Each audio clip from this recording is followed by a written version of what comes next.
Ladies and gentlemen, I'd like to start out by saying thank you so much for coming here today. Who's having a good time so far? Wave your hand. All right, first up, I'd like to have Vera stand up, Lori stand up, and Devon. And everybody else, especially in the back, who's been helping out today. Stand up. Guys, give them a warm round of applause.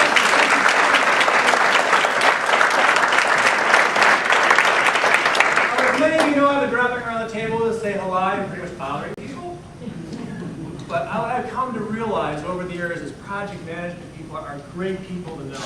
And I know we're getting to know people at our tables, but I encourage you to get to know the people around you. Because darn it, we are wonderful, aren't we? Yeah, let's give ourselves a round of applause. Really cool sheet on your desk. It's kind of like glossy, and with a really cool pictures on it. You just hold it up. No, not that one. That one. Hold it up. Hold it up. Nice. Let me see it. Nice. Yeah, that is my high-tech brochure. Yeah.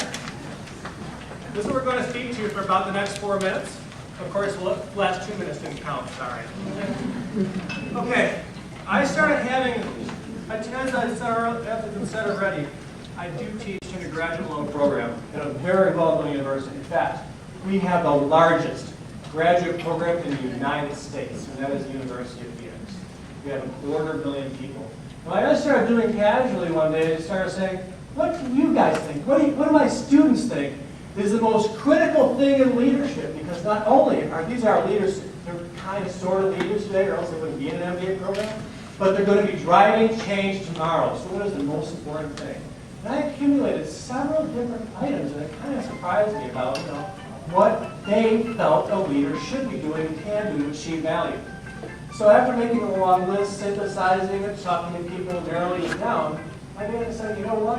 What if there's a way to utilize this information so people like you and I can use it tomorrow to drive project value? So guess what?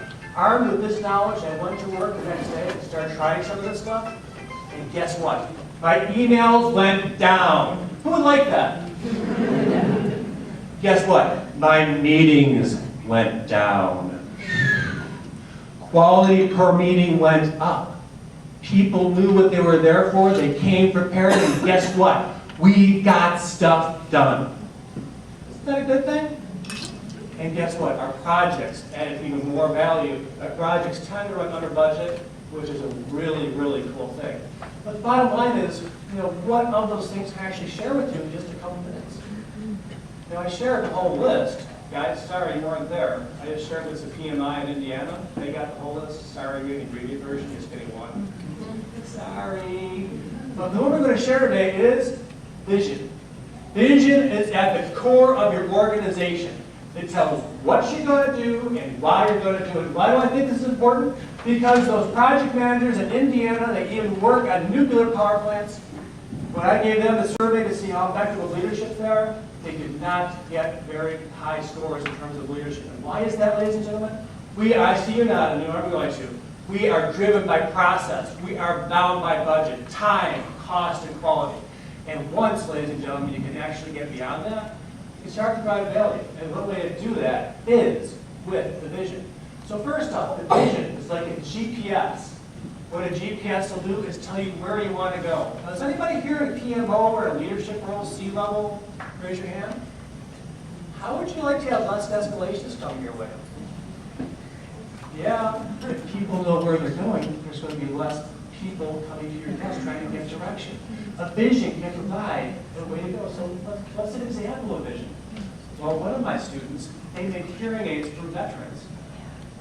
What their vision was, we make people's lives better. There's a gentleman in the back, his name is Eddie.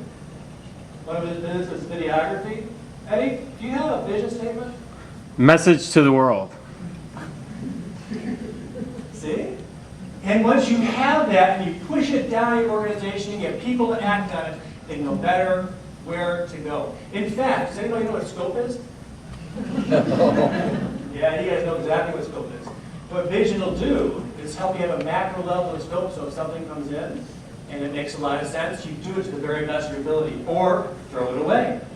I know one project manager got this really ugly project, and it's like the project manager goes to the client, why would I want to do this project? There's no value to it, I don't understand it. And guess what the client said? found budget money. That project manager is still employed today because he said, no, I'm not going to be doing that project because it does not add value. Because he knew the vision, okay, it was me. He knew, he knew the vision of the organization. Now, what I'd like to encourage all of you to do, in PMO especially, or C levels and below, there is an easy, high-tech method to get rid of those ugly projects, the ones that they add absolutely no value whatsoever. Okay, you ready for this? High-tech, it's state-of-the-art. It's called mailbox. That's it. You just send a post-it note or a letter with a stamp on it, the old-fashioned way, untrackable. Anybody in your project team, once they understand the vision, they can go ahead and send this ordinary letter to that post box or to a mailbox or whatever, and all of a sudden, boom, the project can be investigated and say, does that project make sense? You like that? Okay, those of you who like harbor projects will make sense. Probably don't like that. Let's go ahead and talk about trust. That was what my students mostly brought to my attention, was the trust factor. Go ahead and do it. Yeah, go ahead. Boom, you did the wrong thing. In there? It doesn't have to be that way. You can start building trust and take responsibility for your actions so people can move forward and take action. And then once you're able to have the GPS, you're able to have the scope, and you're able to have the trust, guess what? You start providing time, cost, quality, scope. Ladies and gentlemen, thank you very much. I'm Brian Benachek.